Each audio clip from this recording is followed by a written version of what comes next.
Hello friends. स्वागत है आपका आपके अपने यूट्यूब चैनल पे। दोस्तों, हम तैयारी कर रहे हैं यूजीसी नेट जून 2024 के लिए और आने वाले जो भी असिस्टेंट प्रोफेसर और पीजीटी के एग्जाम्स हैं उनके लिए हम केसी श्रीवास्तव जी की पुस्तक है उसका अध्ययन कर रहे हैं। उसकी जो फर्स्ट यूनिट है वो चल रही है। तो उसमें हम मध्यपाषाण काल के विषय में आज विस्तार से पढ़ेंगे। मध्यपाषाण काल भारत में मध्यपाषाण काल के विषय में जानकारी सर्वप्रथम 1867 ईस्वी में हुई, जब सी.एल. कार्लाइल ने विंध्य क्षेत्र से लघु पाषाण उपकरण खोज निकाले। मध्यपाषाण काल के बारे में हमें जानकारी मिलती है, सर्वप्रथम कब मिलती है? 1867 ईस्वी में मिलती है, 1867 में मिलती है, जब सी.एल. कार्लाइल महोदय ने क्या किया था, विंध्य क्षेत्र है उसमें पाषाण उपकरण खोज निकाले थे। माइक्रोलिथ जो थे, मध्यपाषाण काल के जो उपकरण उनको माइक्रोलिथ बोला जाता है। और जो दक्षिण हैंडेक्स परंपरा है उसके बारे में हमें सर्वप्रथम जानकारी कब मिलती है? 1863 ईस्वी में मिलती है, जब रॉबर्ट ब्रूसफुट जो है उन्होंने कुछ उपकरण मिले थे दक्षिण भारत में पलवरम नामक स्थान से। तो 1863 ईस्वी में हमें ध्यान रखना कि दक्षिण भारत में उसको द्रविड़म संस्कृति भी बोला जाता है। 1863 ईस्वी में रॉबर्ट ब्रूसफुट जो महोदय हैं उनको सबसे पहले इसके उपकरण मिले थे। तो मध्यपाषाण काल के बारे में हमें जानकारी कब मिलती है? 1867 ईस्वी में मिलती है। सी.एल. कार्लाइल जो एक पुरातत्ववेत्ता हैं, उन्हें विधि क्षेत्र में लघु पाषाण उपकरण खोज निकाले। इसके पश्चात देश के विभिन्न भागों से इस प्रकार के पाषाण उपकरण खोज निकाले गए। इन उपकरणों के विस्तार को देखते हुए यह स्पष्ट हो जाता है कि इस काल का मनुष्य अपेक्षाकृत एक बड़े भूभाग में निवास करता था। मध्यपाषाण काल के उपकरण आकार में अत्यंत छोटे हैं। वे लगभग आधे इंच से लेकर पौने इंच के बराबर हैं। इनमें कुंठी तथा टेढ़े ब्लेड, छिद्रक, स्क्रैपर, ब्यूरिन, भेदक, चांद्रिक आदि प्रमुख हैं। कुछ स्थानों से हड्डी तथा सींग के बने हुए उपकरण भी मिलते हैं। तो मध्यपाषाण काल में हड्डी और सींग के पाषाण तो थे ही, पाषाणों के साथ साथ हड्डी और सींग के उपकरण भी मिलते हैं। पाषाण उपकरण चर्ट, चालसेडनी, जैस्पर, एगट, क्वार्टजाइट, फ्लिंट जैसे कीमती पत्थरों के हैं। ये उपकरण त्रिभुज तथा समलंब चतुर्भुज आकार के हैं। तो मध्यपाषाण काल के जो उपकरण है उनका आकार कैसा है? त्रिभुज तथा समलंब चतुर्भुज है। मध्यपाषाण काल के जिन स्थानों की खुदाइयां हुई हैं उनमें कब्रिस्तानों की संख्या अधिक है। यह एक उल्लेखनीय बात है कि भारत में मानव अस्थि पिंजर मध्यपाषाण काल से ही सर्वप्रथम प्राप्त होने लगता है। तो मानव के अस्थि पिंजर जो है सर्वप्रथम कब मिले भारत में? तो मध्यपाषाण काल में ही मिलते हैं। भारत में मध्यपाषाण काल के पुरास्थल राजस्थान, गुजरात, महाराष्ट्र, आंध्र प्रदेश, कर्नाटक, तमिलनाडु, केरल, मध्य प्रदेश, बिहार, पश्चिम बंगाल तथा उत्तर प्रदेश के विभिन्न भागों में स्थित है, जहां से पुरातत्ववेत्ताओं ने उत्खनन के बाद लघु पाषाण उपकरण प्राप्त किए। राजस्थान का सबसे प्रमुख स्थल भीलवाड़ा जिले में स्थित बागौर है। ये क्वेश्चन बहुत बार आता है, बागौर कहाँ स्थित है? तो बागौर राजस्थान में स्थित है। यूजीसी नेट में भी बहुत बार पूछा गया है मध्यपाषाण कालीन स्थल। बागौर मध्यपाषाण कालीन स्थल है और ये राजस्थान में स्थित है। यहाँ 1968 से 1970 तक वी.एन. मिश्र ने उत्खनन कार्य करवाया था। यहाँ से मध्यपाषाण कालीन उपकरणों के अतिरिक्त लोह काल के उपकरण भी प्रकाश में आए हैं। तो एक खास बात क्या है बागौर की? यहाँ मध्यपाषाण काल के जो उपकरण है उनके साथ साथ लोहे के उपकरण भी मिले हैं। पाषाण उपकरण के साथ साथ बागौर से मानव कंकाल भी मिला है। गुजरात प्रांत में स्थित लंगनाथ सबसे महत्वपूर्ण पुरास्थल है, जहां H D. Sankalia, B. Subbarao, A R. Kennedy आदि पुराविदों द्वारा व्यापक उत्खनन करवाया गया था। याद रखना, बहुत ही इंपॉर्टेंट क्वेश्चन है, आजकल पीजीटी और यूजीसी नेट में बहुत पूछे जा रहे हैं। जैसे बागौर का उत्खनन किसने करवाया था? तो ये था वी.एन. मिश्र। ओके, तो ये बहुत इंपॉर्टेंट क्वेश्चन बन रहा है यहाँ से। और गुजरात में जो लंगनाज है उसका उत्खनन H D. Sankalia, B. Subbarao, A R. Kennedy आदि प्राविधों द्वारा करवाया गया था। यहाँ से लघु पाषाण उपकरणों के अतिरिक्त पशुओं की हड्डियां, कब्रिस्तान तथा कुछ मिट्टी के बर्तन भी प्राप्त हुए हैं। पाषाण उपकरण में फलक ही अधिक है। यहाँ से 14 मानव कंकाल भी मिलते हैं।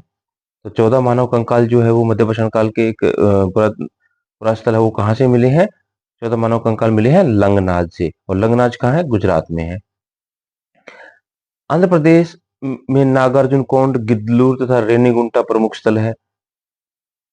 मध्य पाषाण काल के 3 प्रमुख स्थल है आंध्र प्रदेश में है, वो है नागार्जुन कोंड, गिदलूर तथा रेणुकुंडा, जहां से मध्य पाषाण गुफा प्रकाश में लाए गए हैं। कर्नाटक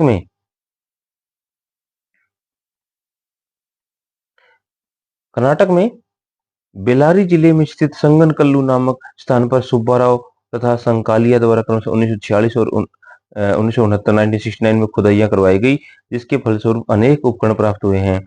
तमिलनाडु के तिरुनेलवेली जिले में स्थित टेरी पुरास्थलों से भी बहुसंख्यक लघु पाषाण उपकरण मिले हैं। बहुत ही इंपॉर्टेंट क्वेश्चन है ये तो अभी आजकल का है ना, सबसे ज्यादा पूछा जाता है टेरी पुरास्थल जो है वो। तो टेरी पुरास्थल कहाँ पे है? तिरुनेलवेली, तमिलनाडु में स्थित है।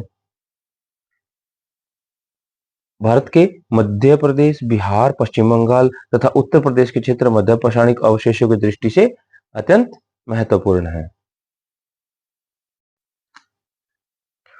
1964 में आर.वी. जोशी ने होशंगाबाद जिले में स्थित आदमगढ़ शिलाश्रय से लगभग 25,000 लघु पाषाण उपकरण प्राप्त किए हैं 1964 में। कौन है? आर.वी. जोशी जी हैं। उन्होंने होशंगाबाद जिले में स्थित आदमगढ़ से शिलाश्रय के 25,000 लघु पाषाण उपकरण प्राप्त किए। इसी प्रकार रायसेन जिले में स्थित भीमबेटका के शिलाश्रयों तथा गुफाओं से मध्य पाषाण काल के उपकरण प्राप्त होते हैं। भीमबेटका सबसे इंपॉर्टेंट है, शिलाश्रय जो है, शिलाश्रय और गुफाओं का ये क्वेश्चन तो सही पूछा जाता है, सबसे इंपॉर्टेंट क्वेश्चन है।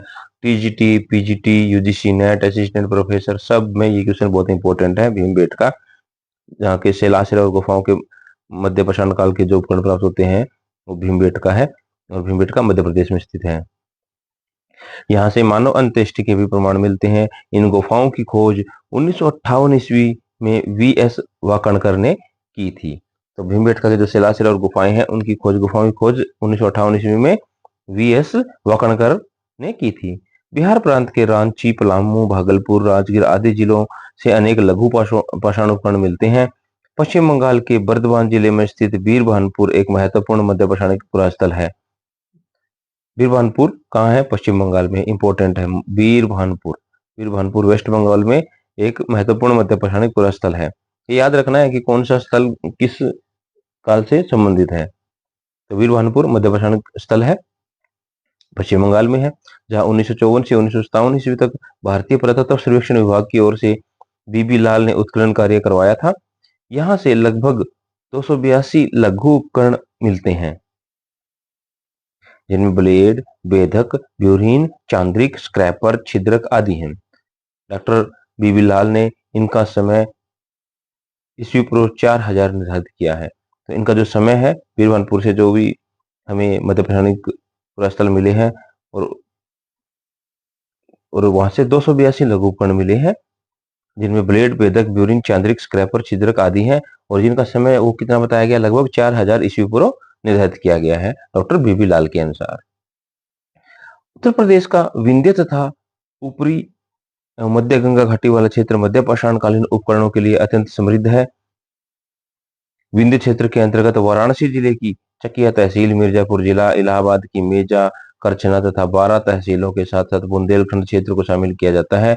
इलाहाबाद विश्वविद्यालय के प्राचीन इतिहास विभाग की ओर से मिर्जापुर जिले में स्थित मोरहना पहाड़, बघईखोर, लेखिया तथा इलाहाबाद जिले के मेजा तहसील में स्थित चौपानी मांडू नामक मध्य पाषाण काल के पुरास्थलों की खुदाइयां 1962 से 1980 ईस्वी के बीच करवाई गई। इन स्थानों से बहुसंख्यक लघु पाषाण उपकरणों के साथ ही साथ नरकंकाल भी मिलते हैं।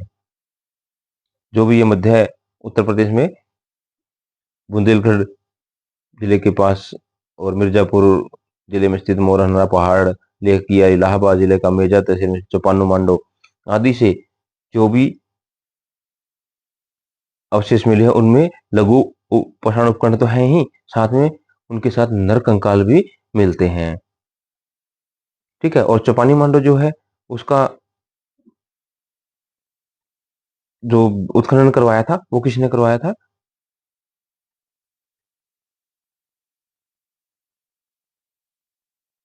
इलाहाबाद विश्वविद्यालय जो है उसका इतिहास विभाग है जो, ठीक है, इलाहाबाद विश्वविद्यालय का इतिहास विभाग ने मिर्जापुर के जो कुछ क्षेत्र है और इलाहाबाद का जो मेजर तहसील में चौपानी मांडो है, ठीक है, ये खुदाइयाँ 1962 से 1980 में हुई थी और इलाहाबाद विश्वविद्यालय का जो प्राचीन इतिहास विभाग है उन्होंने इसका उत्खनन करवाया था। और इनसे क्या प्राप्त होता है? लघु पाषाण उपकरण प्राप्त होते हैं और उनके साथ ही साथ नर कंकाल भी मिलते हैं।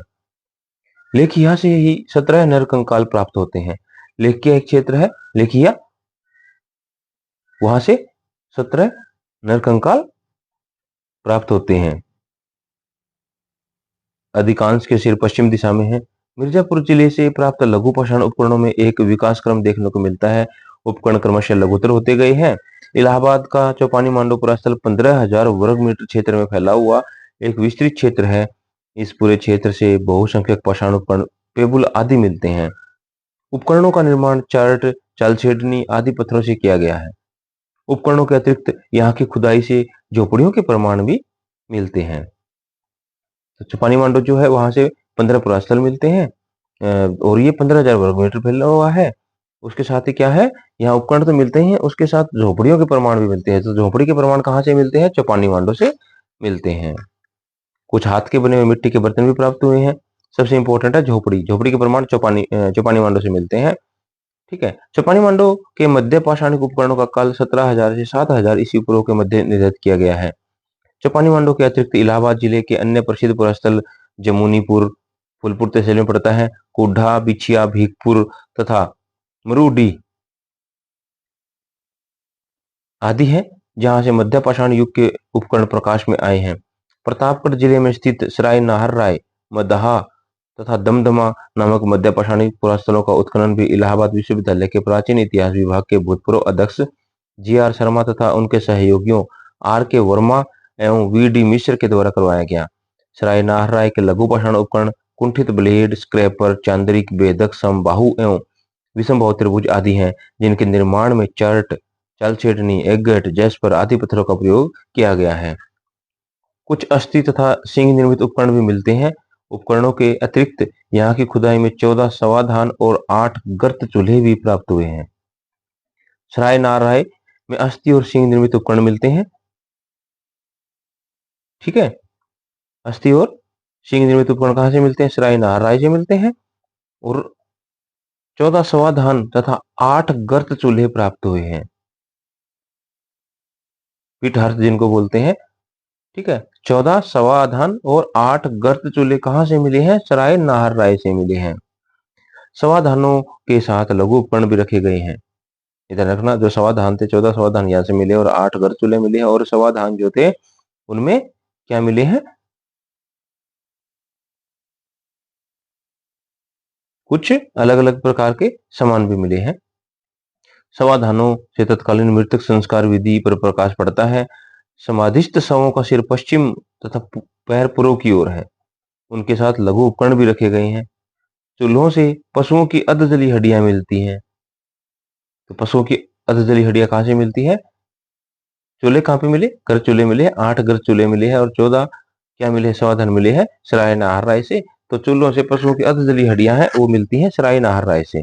इससे लगता है कि इनका उपयोग मांस भूनने के लिए किया जाता था। मदहा की खुदाई 1978 से 1980 के बीच की गई। यहाँ से भी लघु उपकरण के अतिरिक्त आवास एवं समाधान और घर चूल्हे प्राप्त होते हैं। किसी किसी समाधि में स्त्री पुरुष को साथ साथ दफनाया गया है। किसी किसी समाधि में क्या हुआ है? स्त्री तथा पुरुष दोनों को साथ साथ दफनाया गया है।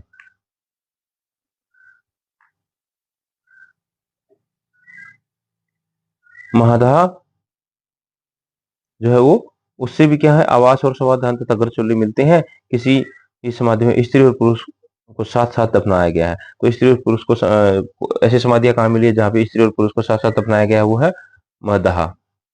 समाधियों से पत्थर एवं हड्डी के उपकरण भी मिलते हैं। महदहा से सिल, लोढ़े, हथौड़े के टुकड़े आदि भी प्राप्त होते हैं। इससे लगता है कि लोग घास के दानों को पीसकर खाने के काम में लाते थे। तो घास के जो दाने हैं वो पीसकर खाते थे। कहाँ के लोग? महदहा के लोग। ऐसे साक्ष्य मिले हैं महदहा से। महदहा से 5 किलोमीटर उत्तर पश्चिम की ओर दमदमा पट्टी तहसील का पूरा स्थल बसा हुआ है। दमदमा है, महदहा के पास बसा हुआ। 1982 से 1987 तक यहाँ उत्खनन कार्य किया गया। यहाँ से ब्लेड, फलक, ब्यूरिन, छिद्रक, चांद्रिक आदि बहुत से लघु पाषाण उपकरण मिले हैं, जिनका निर्माण क्वार्टजाइट, चर्ट, चलसिडनी, एगेट, कार्नेलियन आदि बहुमूल्य पत्थरों से हुआ है। हड्डी तथा सींग के उपकरण एवं आभूषण भी मिले हैं। ठीक है, हड्डी और सींग से बने उपकरण और आभूषण भी मिले हैं। कहाँ से? दमदमा से। इनके साथ 21 मानव समाधान तथा कुछ गर्त चूल्हे प्रकाश में आए हैं। 21 मानव समाधान और कुछ गर्त चूल्हे प्रकाश में आए हैं। ज्यादातर मध्य पाषाण काल में सबसे ज्यादा जो चीजें मिली हैं वो समाधान और गर्त चूल्हे जो है वो मिलते हैं। ठीक है, मध्य पाषाण काल आ जाएगा इसका, अगर एग्जाम में अगर आप भूल जाते हो तो। ठीक है, समाधान और गर्त चूल्हे मध्य पाषाण काल के लिए इंपॉर्टेंट याद रखना। उसके कुछ अलग अलग चौपानी मांडो है, ठीक है, महदहा है, दमदमा है, ये स्थान याद रखना है। विभिन्न पशुओं जैसे भेड़, बकरी, गाय, बैल, भैंस, हाथी, गैंडा, चित्तल, बारहसिंगा, सूअर आदि की हड्डियां भी प्राप्त होती हैं। दमदमा से क्या है? दमदमा से भेड़, बकरी, गाय, बैल, भैंस, हाथी, गैंडा, चित्तल, बारहसिंगा, सूअर आदि की हड्डियां प्राप्त होती हैं। कुछ पक्षियों, मछलियों, कछुए आदि की हड्डियां भी मिली हैं। इनसे स्पष्ट है कि इस काल का मनुष्य इन पशुओं का मांसाहार करता था, जिसे चूल्हे पर पकाया जाता था। सिर, लोढ़े, हथौड़े आदि के टुकड़े भी मिले हैं। दमदमा के अवशेषों का काल 10,000 से 4,000 ईसा पूर्व के बीच बताया गया है। सराय नारायण, महदहा एवं दमदमा के मध्य पाषाणिक स्थल इलाहाबाद विश्वविद्यालय के प्राचीन इतिहास विभाग की महत्वपूर्ण खोजें हैं। मध्य पाषाण काल मानवों का जीवन पूर्व पाषाण काल के मनुष्य की अपेक्षा कुछ भिन्न था। ठीक है, तो मध्य पाषाण काल का मानव का जीवन है और पूर्व पाषाण काल के मनुष्यों के जीवन में काफी अंतर था, क्योंकि आपने पढ़ा होगा जो मध्य पाषाण काल है और पूर्व पाषाण काल है। पूर्व पाषाण काल में जैसे कि स्थायी जीवन नहीं था, है ना, तो पशु पालन नहीं करता था, ये चीजें हैं। अनाज भूनकर नहीं खाता था, मांस कच्चा ही खाता था, तो ये अंतर है। तो काफी चीजें ऐसी थी जो मध्य पाषाण काल का मानव जो है उसका जीवन है पूर्व पाषाण काल के मनुष्य की अपेक्षा काफी भिन्न था। मध्य पाषाण काल के लोग अधिकांशतः शिकार पर ही निर्भर करते थे। मध्य पाषाण काल के लोग जो है वो शिकार करने लग गए थे। इस काल के लोग गाय, बैल, भेड़, बकरी, जंगली घोड़े तथा भैंसे आदि का शिकार करने लगे थे। उन्होंने थोड़ी बहुत कृषि करना भी सीख लिया था। अपने अस्तित्व के अंतिम चरण तक वे बर्तनों का निर्माण करना भी सीख गए थे। पशुओं से धीरे धीरे उनका परिचय बढ़ रहा था। सराय, नाहरराय तथा महदहा की समाधियों से इस काल के लोगों की अंत्येष्टि संस्कार विधि के विषय में कुछ जानकारियां मिलती है। अंत्येष्टि संस्कार विधि के विषय में जानकारी मध्य पाषाण काल के स्थल है सराय, नाहरराय और महदहा, यहाँ से मिलते हैं। यहाँ पे काफी जो समाधियां मिली हैं सराय, नाहरराय और महदहा, उन समाधियों से हमें क्या है इस युग में मध्य पाषाण काल में जो संस्कार विधि है, अंत्येष्टि की संस्कार विधि, उसके बारे में हमें जानकारी मिलती है। ये अपने मृतकों को समाधियों में गाड़ते थे तथा उनके साथ खाद्य सामग्रियां, औजार, हथियार भी रख देते थे। देखो समाधियों में वो महदहा और सराय में समाधियों में उनको गाड़ते थे और उनके साथ कुछ खाद्य सामग्रियां और औजार, हथियार भी रख देते थे। ये किस चीज का साइन था? ये उनका विश्वास था कि लोकोत्तर जीवन में भी विश्वास, उनका जीवन का विश्वास है कि उसके बाद भी वो अगले जन्म लेंगे। अगले जन्म तो उनके साथ जो है कुछ खाने के लिए चीजें और औजार और हथियार भी रख देते थे। यह किसी प्रकार के लोकोत्तर जीवन में विश्वास का सूचक था। तो मध्य पाषाण काल हमारा हो गया है, मध्य पाषाण काल पूरा हो गया है। तो इसमें काफी इंपॉर्टेंट क्वेश्चन बनते हैं मध्य पाषाण काल से। यूजीसी नेट में और पीजीटी में बहुत क्वेश्चन बनते हैं इस चैप्टर से। तो इसको ध्यान से रिपीटेड रिपीटेड करके, अगर समझ नहीं आ रहा है एक बार में, तो आप उसको रिपीट करके आप उसको वीडियो को देख सकते हैं। ठीक है, तो बहुत इंपॉर्टेंट है। वीडियो देखने के लिए आपका धन्यवाद। और ये चैनल अभी नया है, ग्रो करने के लिए आप लोगों का मुझे सहयोग चाहिए, ताकि मैं ऐसे ही कंटेंट आपके लिए कंटिन्यू लेके आता रहूँ। यूजीसी नेट के पेपर में अभी 50 दिन भी बाकी नहीं रहे हैं, तो कृपया मेरे चैनल के साथ बने रहिए। अगर आपने अभी तक इसको सब्सक्राइब नहीं किया है तो सब्सक्राइब कीजिए, और अगर सब्सक्राइब किया है तो लाइक, शेयर और कमेंट जरूर करना, ज़्यादा से ज़्यादा शेयर करना, जिससे कि मुझे मोटिवेशन मिले और मैं इसको कंटिन्यू रखूं। आगे हम नवपाषाण काल करेंगे। वीडियो देखने के लिए पुनः आपका धन्यवाद। और अगर आपने अभी तक यूजीसी नेट का फॉर्म अप्लाई नहीं किया है तो जल्दी से जल्दी अप्लाई कर दें, क्योंकि थोड़ा उसमें पेमेंट वगैरह में ग्लिच भी आ रहा है। तो एक बार पुनः आप लोगों का धन्यवाद। और अगर आपने अभी तक चैनल सब्सक्राइब नहीं किया है तो प्लीज़ मेरे चैनल को सब्सक्राइब करना, लाइक, शेयर, कमेंट जरूर करना, ज़्यादा से ज़्यादा शेयर करना, ताकि जो भी स्टूडेंट और एस्पिरेंट यूजीसी नेट या पीएचडी एडमिशन के लिए तैयारी कर रहा है, जो एमए में अभी है, या तो अभी तो एक और हो गया कि 4 ईयर इंटीग्रेटेड कोर्स जो कर रहा है बैचलर डिग्री में, तो वो भी उसमें अप्लाई कर सकता है, जिसके 75% मार्क्स होंगे, तो वो भी हमारे साथ जुड़ सकता है। केसी श्रीवास्तव जी की पुस्तक है, इसका हम अध्ययन कर रहे हैं। बहुत ही इंपॉर्टेंट पुस्तक है ये। अगर आपने ये पूरा कर लिया तो आपका प्राचीन भारत का इतिहास है वो, इसमें से कुछ छूटेगा ही नहीं आपका। ये 100% आपका हो जाएगा। आप इसको जब भी मैं वीडियो डाल रहा हूँ उसको रिपीटेड रिपीटेड करके आप उसको सुन सकते हैं। ठीक है, तो ये आपके लिए बहुत ही उपयोगी होगा। मेरी ऐसी ही एक आशा करता हूँ मैं, कि जितना मैं सहयोग कर सकता हूँ आप लोगों का मैं सहयोग करूंगा। तो वीडियो देखने के लिए धन्यवाद।